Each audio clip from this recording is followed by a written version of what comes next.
Hello everyone, welcome back to this channel. आज हम करेंगे एक्सरसाइज 1.2 का एक्सप्लेनेशन। तो देखिए, पिछले वीडियो में हमने इस तरीके की दो एक्सिस बनाई थी।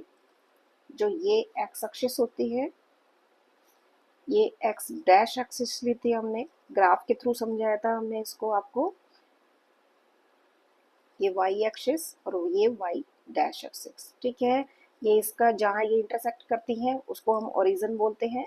और ये सेम डिस्टेंस पर हमने ग्राफ पे लिया था। यहाँ सारी पॉजिटिव डिजिट्स होंगे और यहाँ इस साइड लेफ्ट साइड में क्या होंगे, सारे नेगेटिव डिजिट्स होंगे, ठीक है। इसी तरीके से यहाँ पे सारे पॉजिटिव डिजिट्स होंगे और यहाँ सारे नेगेटिव डिजिट होंगे और सेम डिस्टेंस पर होंगे। ये हमने ग्राफ के थ्रू पढ़ा था, ठीक है।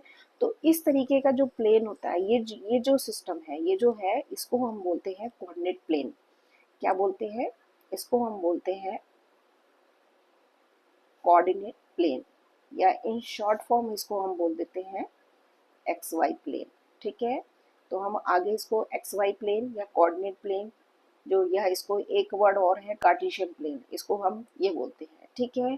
तो ये क्या है, अब आगे देखिए इस एक्सरसाइज में क्या है। देखिए, अब सुनिए, ध्यान से सुनिए कि ये जो दो अक्षेस है, ये दो दो अक्षेस जो होती हैं, वो एक कार्टेशियन प्लेन को 4 पार्ट में डिवाइड करती हैं। देखिए, एक ये वाला पार्ट हो गया, एक ये वाला पार्ट हो गया, एक ये वाला पार्ट हो गया, एक ये वाला पार्ट। इनको हम बोलते हैं कोऑर्डिनेट। क्या बोलते हैं? कोऑर्डिनेट। ये होता है कोऑर्डिनेट फर्स्ट, ठीक है। जहां पर एक्स कोऑर्डिनेट जो होगा पॉइंट का, वो प्लस होगा और वाई वाई पे भी क्या होगा, प्लस होगा। तो यदि इस प्लेन में, यदि इस क्वाड्रेंट में, सॉरी प्लेन में नहीं, इस क्वाड्रेंट में यदि कोई हम पॉइंट लेते हैं तो उसके जो कोऑर्डिनेट होंगे एक्स वाई जो हम लेंगे, वो दोनों क्या होंगे, पॉजिटिव होंगे। क्योंकि इस प्लेन में क्या है, सारे ये भी पॉजिटिव है, ये भी पॉजिटिव है, ठीक है। इसी तरीके से ये एक्स डैश है और ये वाई डैश है, ये इसका कोऑर्डिनेट है सेकेंड। इसको हमने नाम दे दिया है कोऑर्डिनेट सेकंड, ठीक है। और यहाँ पे जो भी पॉइंट के हम कोऑर्डिनेट निकालेंगे, वो एक्स कोऑर्डिनेट तो उसका होगा माइनस में और वाई कोऑर्डिनेट होगा उसका पॉजिटिव, ठीक है। अब देखिए, इसी तरीके से ये इसका है कोऑर्डिनेट थर्ड, ठीक है। और ये इसका कोऑर्डिनेट होगा फोर्थ, ठीक है। ये इसका फोर्थ होगा।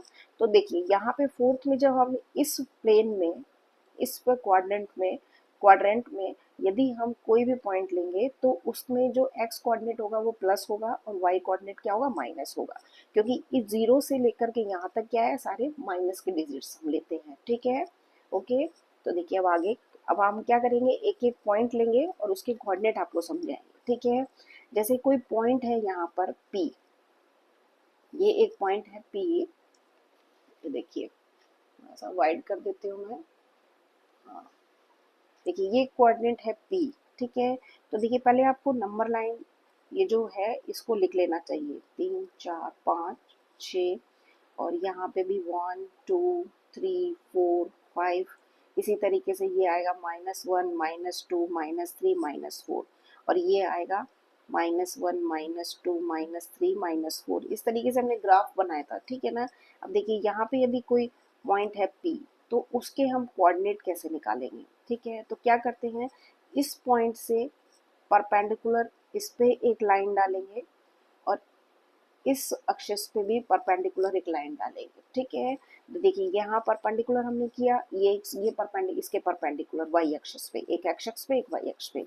तो देखिए एक्स कोऑर्डिनेट, इसका एक्स कोऑर्डिनेट कैसे निकालेंगे। देखिए, एक्स कोऑर्डिनेट निकालना, वाई कोऑर्डिनेट मैंने आपको बताया था कि एक्स कोऑर्डिनेट जो होता है वो डिस्टेंस फ्रॉम वाई एक्सिस होता है। तो यहाँ डिस्टेंस फ्रॉम वाई एक्सिस के निकालने के लिए यहाँ पे हमने क्या किया, इसमें परपेंडिकुलर डाला। तो ये जो डिस्टेंस होगी वो इसका एक्स कोऑर्डिनेट होगा, ठीक है। तो देखिए, यहाँ से ये, यहाँ पे आपने परपेंडिकुलर डाला, लेकिन ये मेजर होगा यहाँ से, कि यहाँ से भी आपने परपेंडिकुलर डाला, तो यहाँ से यहाँ तक का जो डिस्टेंस होगा, जिस भी डिजिट पे जाकर ये परपेंडिकुलर आएगा, तो उसको हम लिखते हैं एक्स अक्ष। देखिए, 1 2 3 4, मान लो ये 4 पे आप आ रहा है, तो ये एक्स अक्ष, एक्स कोऑर्डिनेट हो गया इसका 4। इसी तरीके से वाई कोऑर्डिनेट निकालना है आपको। तो वाई कोऑर्डिनेट निकालने के लिए वाई कोऑर्डिनेट जो होता है वो एक्स एक्सिस डिस्टेंस होता है इसकी, ठीक है, डिस्टेंस फ्रॉम एक्स एक्सिस। तो एक्स एक्सिस से डिस्टेंस निकालेंगे हम यहाँ से, ठीक है। ये और ये क्योंकि ये परपेंडिकुलर है तो ये इसके बराबर होगी, तो ये हो जाएगा 1 2 3 4, तो ये भी आ जाएगा 4। इस तरीके से आपको निकालना है, ठीक है। ऐसे ही यहाँ पे मान लो कोई पॉइंट आपको दिया हुआ है Q, ठीक है। अब Q आएगा, एक्स कोऑर्डिनेट इसका माइनस आएगा और वाई कोऑर्डिनेट होगा इसका पॉजिटिव, ठीक है। क्यों होगा, देखिए इस इस पॉइंट को निकालने के लिए ध्यान से देखिएगा, ये वाला मान लो कोई पॉइंट है, तो हम क्या करेंगे, इस पे परपेंडिकुलर डालेंगे और यहाँ परपेंडिकुलर डालेंगे, ठीक है। तो माइनस एक्स जो जितना भी यहाँ पे आ रहा है, देखिए -1 -2 -3 -4 -5, तो ये -5 आएगा। और y हमें यहाँ से लेना है 1 2, ठीक है। इस तरीके से कोऑर्डिनेट निकाल। इसी तरीके से थर्ड क्वाड्रेंट है, तो इसमें क्या होगा, दोनों माइनस होंगे। मान लो यहाँ पे कोई r पॉइंट है जिसके ये -y होगा -z होगा, दोनों कोऑर्डिनेट्स क्या होंगे, माइनस माइनस होंगे, ठीक है।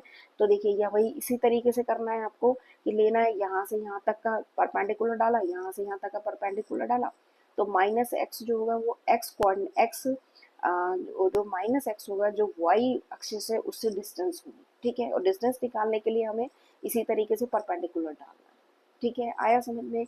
इसी तरीके से फोर्थ क्वाड्रेंट में कोई पॉइंट s लेंगे, तो उसका कोऑर्डिनेट क्या होगा, x तो इसका पॉजिटिव होगा और y क्या होगा, नेगेटिव होगा, क्योंकि देखिए इसमें ये माइनस है ये प्लस। सिर्फ इतना सा आपको याद रखना है, इससे ज़्यादा आपको याद रखने की ज़रूरत नहीं है। कि इस तरीके से क्वाड्रेंट क्या होते हैं, 4 क्वाड्रेंट होते हैं, ठीक है। यहाँ पे दोनों पॉजिटिव होंगे, एक्स वाई जो कोऑर्डिनेट होंगे, किसी किसी भी पॉइंट के जो कोऑर्डिनेट होंगे वो दोनों पॉजिटिव होंगे। यहाँ पे एक माइनस होगा, एक्स माइनस होगा, वाई प्लस होगा, यहाँ दोनों माइनस होंगे। और यहाँ पर क्या होगा कि एक एक्स प्लस का होगा और ये क्या होगा, वाई माइनस का होगा। तो इसको हम बोलते हैं एक्स वाई प्लेन। और किसी भी पॉइंट के क्या नाम से कोऑर्डिनेट जो होते हैं वो हम इस तरीके से निकालते हैं, ठीक है। आया आपको समझ में। चलिए आगे देखिए। हाँ जी, अब देखिए आपके बुक में थिंक एंड रिफ्लेक्ट में कुछ क्वेश्चंस दे रखे हैं, 4 क्वेश्चन दे रखे हैं, वो हम देखेंगे। तो देखिए फर्स्ट क्वेश्चन है, what is the X coordinate of a point on the Y axis, ठीक है। देखिए वाई एक्सिस पे जो एक्स कोऑर्डिनेट होता है वो कितना होता है, ठीक है। ये वाई और ये x, ठीक है। तो वो पूछ रहा है आपसे कि x coordinate on the point on the axis, axis पे जो, सॉरी y एक्सिस पे, y एक्सिस पे जो है वो x कोऑर्डिनेट कितना होता है, ठीक है। तो देखिए आपको मैंने बताया था कि जब भी हम x कोऑर्डिनेट जो निकालते हैं वो क्या निकालते हैं, डिस्टेंस फ्रॉम x एक्सिस निकालते हैं, नहीं सॉरी, जो x कोऑर्डिनेट होता है, x कोऑर्डिनेट जो होता है वो निकालते हैं हम डिस्टेंस फ्रॉम y एक्सिस। तो देखिए x कोऑर्डिनेट y एक्सिस से डिस्टेंस निकालना है, तो ये तो खुद ही एक y एक्सिस पे है, तो डिस्टेंस तो इसका क्या होगा, 0 होगा। देखिए मान ली कोई पॉइंट हमने लिया है, उसका वो बोल रहा है कि x कोऑर्डिनेट क्या होगा। अब x कोऑर्डिनेट हम निकालते हैं y एक्सिस से दूरी, डिस्टेंस फ्रॉम y एक्सिस, लेकिन ये तो खुद ही y एक्स पे है, इसीलिए इसीलिए इसका पॉइंट हम क्या लेंगे, 0, ठीक है। इसलिए इसका x कोऑर्डिनेट क्या होगा, 0 होगा, तो आंसर इसका आएगा 0, ठीक है। इसी तरीके से यदि वो पूछ ले कि y coordinate on the x axis, x axis पे जो y कोऑर्डिनेट होता है वो भी क्या होता है, 0 होता है, ठीक है। तो ये हो गया आपका फर्स्ट क्वेश्चन। आया आपको समझ में भाई, एक्स वाई अक्ष पे जो होता है, वाई एक्सिस पे जो होता है वाई कोऑर्डिनेट 0 होता है, और वाई कोऑर्डिनेट वाई एक्सिस पे एक्स कोऑर्डिनेट 0 होता है। ये आपको ध्यान रखना है। और क्यों 0 होता है, क्योंकि जो एक्स कोऑर्डिनेट होता है वो डिस्टेंस फ्रॉम वाई एक्सिस पे होता है, और जो एक्स यहाँ पे जो वाई कोऑर्डिनेट है वो डिस्टेंस फ्रॉम एक्स एक्सिस होता है। तो क्योंकि दोनों ही वाई अक्ष और एक्स अक्ष पे है तो क्या हो, 0 हो गए, ठीक है। आया आपको समझ में। अब देखिए आगे सेकंड क्वेश्चन। हाँ देखिए सेकंड क्वेश्चन है, is there the similar generalization for a point on the X axis, ठीक है। एक्स एक्सिस में मैंने आपको बताया था कि ये जो एक्स एक्सिस होती है और ये वाई एक्सिस होती है, ठीक है। ये जो एक्स एक्सिस होती है इस पे जो होता है, जो वाई कोऑर्डिनेट होता है वो क्या होता है, 0 होता है, ठीक है। वाई कोऑर्डिनेट क्या होगा, इस पे 0 होगा, क्योंकि क्या होता है, वाई कोऑर्डिनेट हम लेते हैं डिस्टेंस फ्रॉम एक्स एक्सिस, तो एक्स एक्सिस पे ये तो पॉइंट ही एक्स एक्सिस पे है, ठीक है, पॉइंट ही यदि एक्सेस पे है तो उसका वाई कोऑर्डिनेट क्या होगा, 0 होगा। ठीक है, तो ये भी यस आएगा इसका। ठीक है, कि सेम सिमिलर जनरलाइजेशन है जैसा हमने पिछले क्वेश्चन में किया था। ठीक है, अब आगे देखिए इसका थर्ड क्वेश्चन। हाँ जी, थर्ड क्वेश्चन है, does the point Q X Y ever coincident with the point P X Y, justify your answer. ये यूं कह रहा है कि ये जो क्यू है, क्यू और पी जो है वो एक ही पॉइंट के कोऑर्डिनेट होंगे क्या, वो ये कह रहा है। ठीक है, तो देखिए ये x है और ये y है। मान ले ये p है, p हमने लिया है एक्स वाई। ठीक है, तो देखिए वो ये बोल रहा है कि यदि कोई q पॉइंट है, q पॉइंट है वो उसके कोऑर्डिनेट है y और x। ठीक है, मतलब y को x कोऑर्डिनेट उसका y है और जो उसका y कोऑर्डिनेट है वो x है। ठीक है, इसी तरीके से यहाँ p पॉइंट, वो ये कह रहा है ये दोनों पॉइंट जो हैं वो कोइंसिडेंट है कि नहीं। ठीक है, कैसे नहीं होंगे, क्योंकि क्या है देखिए, ये x जो है वो y से डिस्टेंस है। ठीक है, और ये जो y है वो x से डिस्टेंस है। ठीक है, अब ये जो है ये जो है, अगर यदि देखिए, अगर यदि क्या होगा कि x बराबर y होगा तो ये दोनों कोइंसिडेंट हो सकते हैं, अदरवाइज ये कभी भी नहीं होंगे, क्योंकि दो पॉइंट के जो कोऑर्डिनेट होते हैं, जैसे आप सिंपल सा मान लीजिए, मान लो 3 और 5 दे रखा है, एक्स कोऑर्डिनेट उसका 3 दे रखा है, 5 दे रखा है। ठीक है, और क्यू यदि दे रखा है 5 और 3। ठीक है, देखिए ध्यान रखिएगा, ये हमेशा एक्स कोऑर्डिनेट होगा और ये हमेशा वाई कोऑर्डिनेट होगा, इस चीज का आपको ध्यान रखना है। ठीक है, तो ये क्या होगा, कोइंसिडेंट नहीं होगा, कोइंसाइड नहीं होगा। क्यों नहीं होगा, क्योंकि देखिए ये अलग है, ये डिस्टेंस अलग आएगी, जब ये वाली डिस्टेंस आप इसकी ये लेंगे यहाँ से, तो ये क्या, इसमें क्या होगा, ये डिस्टेंस आएगी इसके कोऑर्डिनेट जब हम निकालेंगे, तो ये कभी भी कोइंसिडेंट नहीं होंगे, क्योंकि तो हम यहाँ लिखेंगे नो, नेवर। और यदि ऐसा पॉसिबल है, कब पॉसिबल है, कि if x is equal to बराबर y है तो ये इसका आंसर यस होगा। ठीक है, यदि x और y बराबर है, ठीक है, दोनों डिस्टेंस यदि बराबर होती हैं तो इसका आंसर y आएगा, अदरवाइज नहीं आएगा। दोनों एक ही पॉइंट को रिप्रेजेंट करेंगे। ठीक है, अगर x और y बराबर है, देखिए क्या है, जैसे p है, मान लो कोई पॉइंट p है और ये 3 है और ये 5 है, और q के पॉइंट भी 3 और 5 है, तो ही ये कोइंसिडेंट हो सकते हैं, अदरवाइज नहीं हो सकते। ठीक है, देखिए इसका नेक्स्ट क्वेश्चन। हाँ जी, देखिए फोर्थ है, if x is not equal to y then X Y coordinate is not equal to y और x कोऑर्डिनेट। ठीक है, ये मैंने आपको अभी बताया था कि यदि x और y, यदि ये दोनों बराबर हैं, ठीक है, यदि दोनों बराबर तभी संभव है, तभी होगा, तभी ये पॉसिबल है कि जबकि x और y is equal to y हो। ठीक है, x is equal to y हो। देखिए क्या है, मैं आपको बता देती हूँ, जैसे कोई पॉइंट है p, आपने कोई पॉइंट लिया है p, और ये है 5 और 4 इसके, 5 और 4 क्या है, इसके कोऑर्डिनेट है। ठीक है, और Q कोई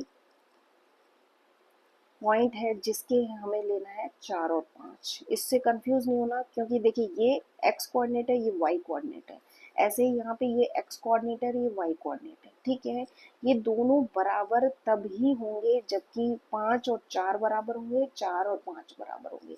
यहाँ एक जनरल फॉर्म ले लिए एक्स वाई की। ठीक है ना, तो ये x और y कोऑर्डिनेट जब ही बराबर होंगे कि जबकि x और x बराबर y ही नहीं होगा, मतलब ये 5 जो है वो 4 के बराबर होगा, तो ही ऐसा पॉसिबल है, अदरवाइज नहीं होगा। ठीक है, आपको आया समझ में। तो एक बार और मैं आपको थोड़ा सा बता देती हूँ। ये देखिए, ये ग्राफ हमने, सॉरी, अब हम इसको एक्स वाई प्लेन बोलेंगे। ठीक है, इसको हम एक्स वाई प्लेन बोलेंगे। तो देखिए यहाँ कोई पॉइंट है P जिसके कोऑर्डिनेट है 5 और 4। ठीक है, मतलब यहाँ पे x पे हमें लेना है 5 पे, ये यहाँ से परपेंडिकुलर डालेंगे, यहाँ से डालेंगे, तो ये 4 आएगा। ठीक है, अब देखिए अगर कोई पॉइंट हम Q लेंगे, Q लेना है, Q में हमें क्या करना है, 4 और 5 उसका उल्टा ले लेना है। लेकिन ये क्या होगा, देखिए यहाँ पे यदि Q है तो ये इसका यहाँ से 4 इसका परपेंडिकुलर डालेंगे, तो ये 4 इसका, ये एक्स पॉइंट, यहाँ ये 5 है, ये यहाँ 4 है, तो ये कभी भी एक ही पॉइंट के कोऑर्डिनेट नहीं होंगे। अगर यदि एक ही पॉइंट के कोऑर्डिनेट होंगे तो ये दोनों कोऑर्डिनेट क्या होने चाहिए, बराबर होने चाहिए। ठीक है, आया आपको समझ में। ठीक है, हम नेक्स्ट वीडियो में हम इसकी एक्सरसाइज करेंगे। Okay, thank you.